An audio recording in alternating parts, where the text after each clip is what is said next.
I do have a yellow, or sorry, an orange flower, but I have the same problem as Guy Burry.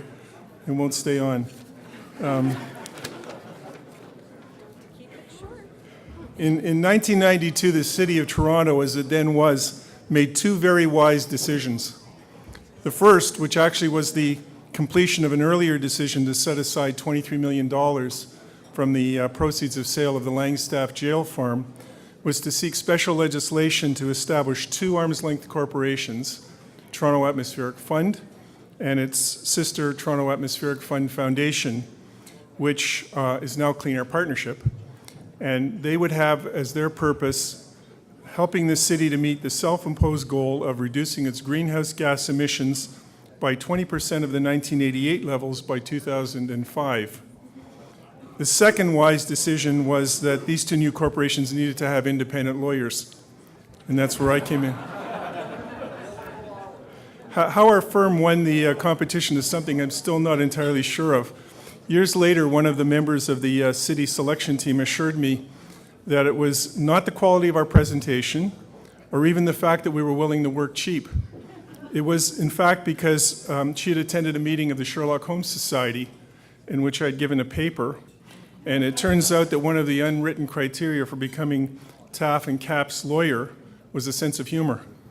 So 2005 has come and gone, and TAF is still here, still with its original endowment intact, and with a staff team and a blue ribbon board of directors that has had a far greater impact on the City of Toronto than Council could have imagined back in 1992.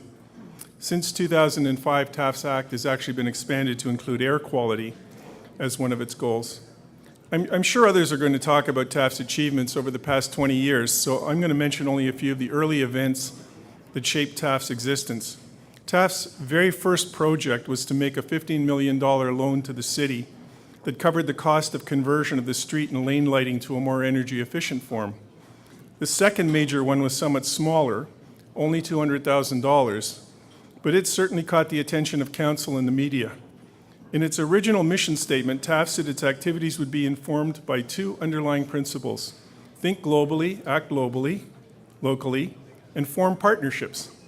And so it was decided that TAF would grant $200,000 to CARE Canada to enable it to plant 1.4 million trees in Honduras, in a very desiccated area. Unfortunately, this was the winter when headlines in the local press screamed out that the city was closing all of its outdoor ice rinks due to lack of funding, while at the same time an agency of the city was sending this money off to Central America.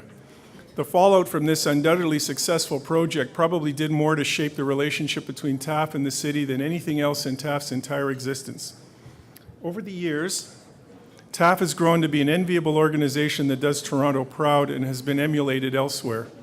So much has changed in the nature of what TAF and its sister CAP now do, with no change at all in what each of them stands for. But it's all due to the vision of a few councillors and city staff members in the late 1980s, including, I see Tony O'Donoghue here, and I'm very happy because he was the first president of TAF, or the first chair of TAF's board. And it's because of them that TAF and CAP were born and grew and are here today. And so I ask you to join me in a toast to the visionaries who conceived of and gave birth to TAF and CAP. Hear, hear.